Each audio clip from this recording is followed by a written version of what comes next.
ఇప్పుడు 2015-16లో మీరు ఉన్నప్పుడు మొదలుపెట్టారన్నారు.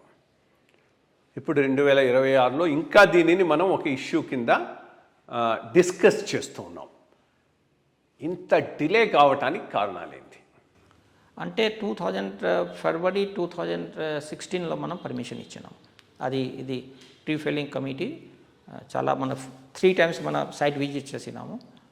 విజిట్ చేసి చాలా డిస్కషన్ అయింది. అన్ని ఎన్జిఓ వాళ్ళు వాట్ ఎవర్ పాయింట్ వాళ్ళు చెప్పేది అని మనం డిస్కస్ చేసి అన్నీ మనం తీసుకున్నాము. అప్పుడే ఏమైంది, కొన్ని పేపర్లో అప్పుడే అట్లా జస్ట్ అడ్వర్స్ రిపోర్ట్ వచ్చింది ఇక్కడ, ఎస్పెషల్లీ టైమ్స్ ఆఫ్ ఇండియాలో ఆల్మోస్ట్ ఎవ్రీ వీక్ వచ్చేది. సేమ్ రిపోర్ట్ అక్కడ చెన్నైలో పబ్లిష్ అయింది. చెన్నైలో పబ్లిష్ అయితే చెన్నైలో మనకి ఎన్జిటి ఉంది, నేషనల్ గ్రీన్ ట్రిబ్యునల్ ఉంది, కోర్టు ఉంది. అక్కడ వాళ్ళు జడ్జ్ గారు అది చైర్మన్ గారు చూసినట్లుగా ఉంది.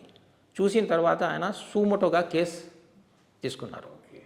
సో 2016లో అక్కడ కేసు సుమోటో అయింది. సుమోటో కేసు అయిన తర్వాత కొన్ని ఎన్జిఓస్ కూడా దీనిలో జాయిన్ అయినారు. ఇక్కడ హైదరాబాద్ నుంచి, కొంచెం నేషనల్ లెవెల్ నుంచి, తర్వాత నేషనల్ లెవెల్ నుంచి ఒక వాళ్ళు ఎన్జిఓ సైడ్ నుంచి ఒక ఎంసీ మెహతా చెప్పి ఒక అడ్వకేట్, సుప్రీంకోర్టు ఎన్వైరన్మెంటల్ లాలో ఆయన బెస్ట్ లాయర్ ఉన్నారు, ఆయన కూడా రిప్రజెంట్ చేసినారు ఎన్జిఓస్కి. సో 2017లో ఎన్జిటి ఫైనల్గా డిసిజన్ ఇచ్చేది.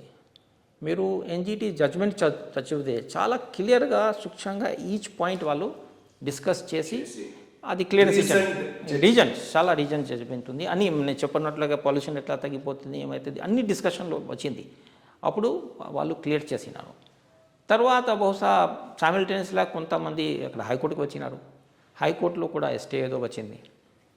సో ఇప్పుడు స్టేజ్ ఏముంది తెలియదు, కానీ ఎక్కడా కూడా స్టే వచ్చింది. సో ఇది కోర్ట్ లిటిగేషన్ వల్ల బహుశా ఇది పోతూ ఉన్నది. కొంత ఈ అపోహల మీద ఆధారపడిన పబ్లిక్ యాక్టివిజం కొంతవరకు దీనిని పోస్ట్పోన్ చేసిందని అనుకోవాలి. దీన్ని బట్టి అది that could be one wrong impression. Even NGT judgement మీరు చదివితే అది ఫస్ట్ పాయింట్ వాళ్ళు 3-4 పాయింట్ ఎగ్జామిన్ చేసినారు. దీంతో కేవీఆర్కి సంబంధం ఉందా లేదు, that was the first point. అది క్లియర్గా జడ్జ్మెంట్లో రాసినారు, కేవీఆర్తో సంబంధం లేవు అంటే ఎవరన్నా మనకి నేషనల్ పార్క్లో ట్రీ ఫెయిలింగ్ అయితే రెగ్యులేషన్ ఉన్నాయి. ఫారెస్ట్ యాక్ట్ అవుతుంది, ఫారెస్ట్ కన్జర్వేషన్ యాక్ట్ ఉంది, వైల్డ్ లైఫ్ యాక్ట్ ఉంది. నేషనల్ పార్క్ చుట్టూగా ఈకో సెన్సిటివ్ జోన్ కూడా ఉంటుంది. ఇక్కడ ఈ అన్ని చెట్లు మనం ప్రపోజ్ చేసేది నేషనల్ పార్క్లో లేవు. దీనికి చుట్టూ ఒక ఈకో సెన్సిటివ్ జోన్ కూడా డిక్లేర్ అయింది, దీనిలో కూడా లేవు. That is most important. Echo sensitive జోన్లో ఏవైనా ఫెల్లింగ్లు జరగవచ్చా? దీనివల్ల కొంతవరకు అవుతుంది అనుకుంటాను, లేదా? దట్ ఈస్ ఆల్సో నాట్ ఎంత మన కమిటీలో డిస్కస్ అయితే అప్పుడే మన ప్రికాషన్ తీసుకున్నాము, ఆ కండిషన్ పెట్టుకున్నాము జిహెచ్ఎంసీ మీద. మీరు అప్పుడు ప్రపోజల్ స్టేజ్లో ఉండేది, ప్రపోజ్డ్ వీటితో మీరు రాకూడదు, that is number 1. Number 2 condition మనం ఏమే పెట్టినాము, బికాజ్ చుట్టూ ఆల్రెడీ వాక్వే ఉంది హెచ్ఎండిది, వాక్వే కూడా డిస్టర్బ్ కాకుండా, బ్రేక్ కాకుండా, వీడ్స్ తగ్గిపోతుంది పర్వాలే, కానీ వాక్వే కంటిన్యూ కావాలా చెప్పి ఈ 2 కండిషన్ పెట్టి walkway continues, eco sensitive zone continues, maybe a reduced thing, అది కూడా కాదు. గవర్నమెంట్ ఆఫ్ ఇండియా మనం పంపించినాము. ఎకో సెన్సిటివ్ జోన్ అంటే వాళ్ళు ఆల్రెడీ 3 మీటర్ నుంచి 29 మీటర్ వరకు డిక్లేర్ చేసేది, depending upon the with uniform లేవు. సపోజ్ మీరు ఈ సైడ్లో చూస్తే సార్, మన మంత్రి డెవలపర్స్ ఉన్న చోట ఇది మన జగన్నాథ్ టెంపుల్ ఉంది కదా, ఆ కార్నర్లో విడ్త్ మళ్ళీ 3 మీటర్ ఉంది. మీరు ఆ సైడ్లో మెయిన్ రోడ్లో పోతే రోడ్ నెంబర్ 2లో కొన్ని చోట ఈవెన్ 35-40 మీటర్ కూడా ఉన్నాయి. సో యూనిఫామ్గా కాదు. సో మనము ఈ అలైన్మెంట్ చూసి ఇది ఈకో సెన్సిటివ్ జోన్ కూడా అట్లే ప్రపోజ్ చేసినాము. ఇది ఫెయిలింగ్స్ మన ఈకో సెన్సిటివ్ జోన్కి రాదు. తర్వాత ఈ వాక్వే ఉంది కదా చుట్టూ, అది కూడా ఇంటాక్ట్ ఉంటుంది. విడ్త్ తగ్గుతుంది, వాక్వే ఇంటాక్ట్ ఉంటుంది. మోస్ట్లీ రోడ్ డివైడర్స్ మీద వేసున్నటువంటి ప్లాంటేషన్స్ కొంత పోవచ్చు, కొన్ని విడ్త్ తగ్గిపోతుంది, కానీ వాక్వే ఇంటాక్ట్ ఉంటుంది. ఫెయిలింగ్ ఉంటుంది, కొంచెం విడ్త్ తగ్గిపోతుంది. సో అది కూడా చూస్తే ఇప్పుడు మనం చెప్పిన 13.8 దాదాపు 40 ఏకర్ మనం ఇయర్ మార్క్ చేసినాం వైడనింగ్కి. దీనిలో ఓన్లీ 3 హెక్టర్ పోతుంది. ఇప్పుడు 3 హెక్టర్ అంటే 7.5 ఏకర్ ఇది ఫ్లైఓవర్ వల్ల. So out of 40 acre, 3. Okay, out of the echo sensitive zone of 40 acres. అన్నా సార్ అప్పుడు ఫస్ట్ నేను చెప్పినా కదా మీరు Okay, నోటిఫై road కోసం. రోడ్ నోటిఫై అయితే రిజర్వ్ ఫారెస్ట్ నోటిఫై అయితే అప్పుడే మనం 40 acre దాంట్లో 3 acres పోతుంది. లో 3.5 అబౌట్ 7.5 acre మనకి పోతుంది. సో ఇదండి ఈ కేబీఆర్ పార్క్ మీద జరుగుతూ ఉన్నటువంటి రోజు ఏమనాలంటే యాక్టివిజం మంచిదే. యాక్టివిజం బేస్డ్ అపాన్ ఫ్యాక్ట్స్, నిజాల మీద నిలబడే యాక్టివిజం అయితే మంచిది. కానీ అపోహల మీద బేస్ చేసుకొని ముందుకు పోయేటటువంటి యాక్టివిజం అభివృద్ధికి అడ్డోపడుతుంది. నేను ఈ ఈ ఈ సరైనటువంటి ఇన్ఫర్మేషన్ షేరింగ్ గవర్నమెంట్ నుంచి లేదు కాబట్టి ఈ 400 ఎకరాల కేబీఆర్ పార్కు దెబ్బతింటుందనేటటువంటి భావనలో నేను వ్యాసం కూడా రాశాను. ఓన్లీ అది క్లారిఫై అయిన తర్వాతే నాకు దాని గురించి తెలిసింది. యాక్చువల్గా ఈ 400 ఎకరాల కేబీఆర్ పార్కు అట్లా ఉండటానికి ఒక పెద్ద చరిత్ర ఉన్నది. ఇది ఈ నిజాం దగ్గర నుంచి అర్బన్ ల్యాండ్ సీలింగ్ ల్యాండ్ లాగా గవర్నమెంట్కి వచ్చే టైంకు నేదులమల్లి జనార్దన్ రెడ్డి గారు ముఖ్యమంత్రిగా ఉన్నారు. కె మాధవరావు గారు చీఫ్ సెక్రటరీగా ఉన్నారు. చాలా పెద్ద ప్రెషరు నేదులమల్లి జనార్దన్ రెడ్డి గారి మీద బిల్డప్ అయింది ఆ రోజుల్లో. దీనిని రియల్ ఎస్టేట్ వాళ్ళకి ఇవ్వాలనేటటువంటిది ఒక ప్రెషరు. రెండో ప్రెషరు ఎమ్మెల్యే కాలనీ పెట్టాలనేటటువంటి ఒక ప్రెషరు. 2 ప్రెషర్లు ఆ రోజుల్లో గట్టిగా పనిచేశాయి. సరే, దానికి ఆ రోజు పోయి చూచిన మనమని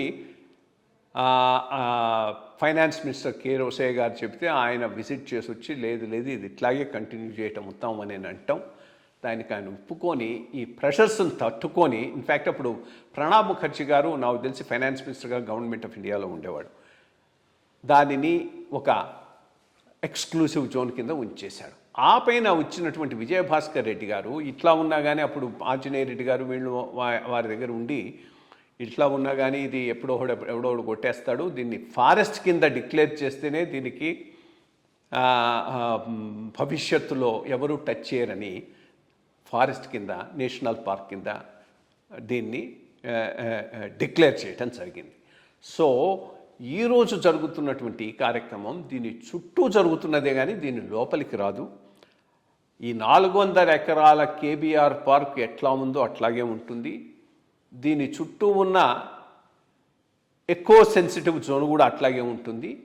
దాని పక్కన ఉన్నటువంటి రన్వే, బేసిక్గా రన్వే అవుట్ సైడ్ 40 ఎకరాలను రన్వే కింద ఇస్తే దాంట్లో 4 ఎకరాలు పోతుంది. బట్ ఇచ్చేటప్పుడే ఇది రోడ్ వైడనింగ్ కోసంగా అవసరం ఉంటే వాడుకోవచ్చు అనే ఉద్దేశంతోనే జివో ఇచ్చారని చెప్తూ ఉన్నారు. సో ఇవి ఫ్యాక్ట్స్.